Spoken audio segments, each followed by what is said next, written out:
One of our viewers in Germany wrote in and said, "Hey there, guys." Germany? Yes. Hello, Germany! It's great to see you. Said, "Hey there, guys. Is it okay to? I hope it's okay to ask you this. Can G-spot stimulation bruise the urethra, and can it cause cystitis or UTIs? I'm not talking well today. Do I have to be careful putting pressure on her when stimulating the G-spot? I really appreciate your comments and feedback based on your experience." Ooh, that's a great question. Hello, Germany, you smarty pants. Yes. This is Reid from ReidAboutSex.com. And this is Cathy from the IntimacyDojo.com. Well, it's a great question and a great observation, and pretty much doing anything too hard, too soon, too fast, you risk injuring stuff, especially around genitalia. And the way that the question is very educated in that it does talk about the urethral sponge, and that it is called the urethral sponge because there is a urethra inside of it. When the urethral sponge, to my knowledge, I do not have a urethral sponge in the way that a vulva owner does. Yes. I do not have a G-spot in the way that a vulva owner does. If you were to rub and vigorously try to do G-spot massage on a G-spot where the urethral sponge isn't fully engorged and a lot of the other erectile tissue isn't fully engorged, yeah, I mean, you could do some damage. And at the same time, when everything's kind of engorged and you're playing with somebody who actually can tell the difference between like erotic, intense stimulation that's a little bit like Owie, but the good kind of Owie versus the bad kind of Owie, and you're being in communication with people, then you can be very rough with urethras and G-spots. But I haven't, none of my lovers that I've played with have ever talked to me about stuff post-play resulting in any kind of injury. Right. I think the biggest thing is to always use lots of lube and be in communication.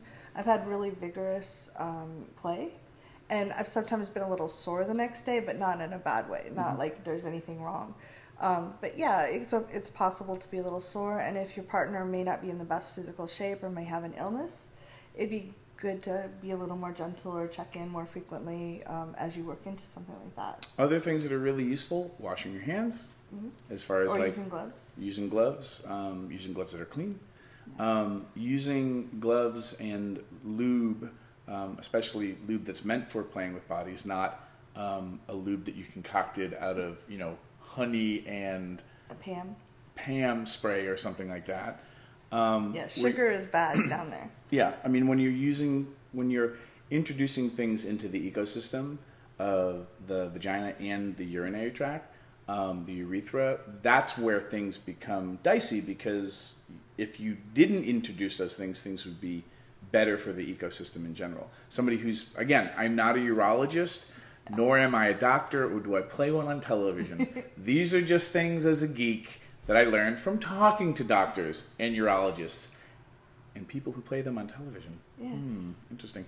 But you can learn all this stuff and then take precautions, and especially for the G-spot owners themselves, find out how your body works and when your body's ready for that kind of vigorous stimulation. Yeah, and it's really okay to take things slow and pay attention to the body you're playing with, whether it's yours or someone else's, and see if you can visually and tactily feel when the body is engorged, those parts of the body are engorged.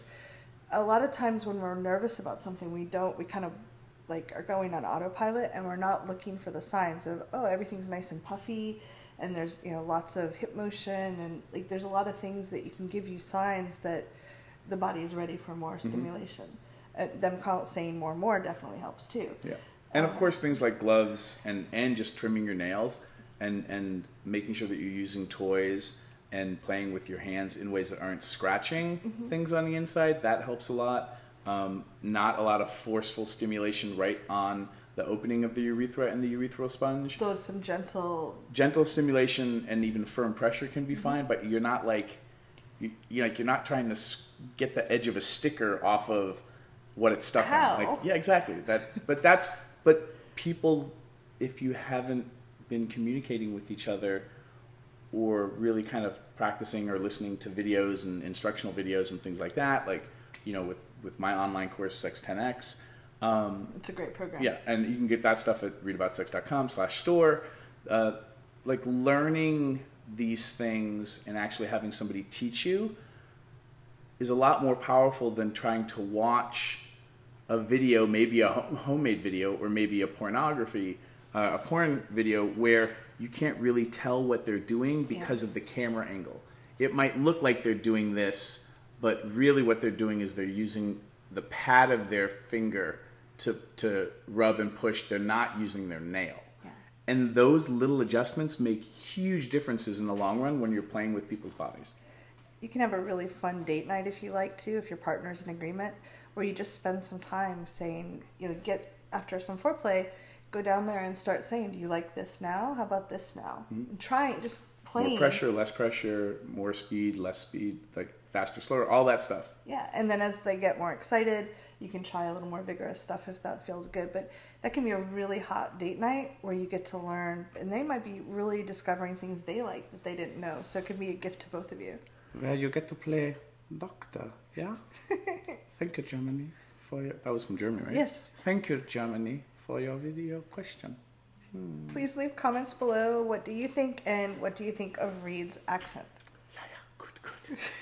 More comments. Schnell.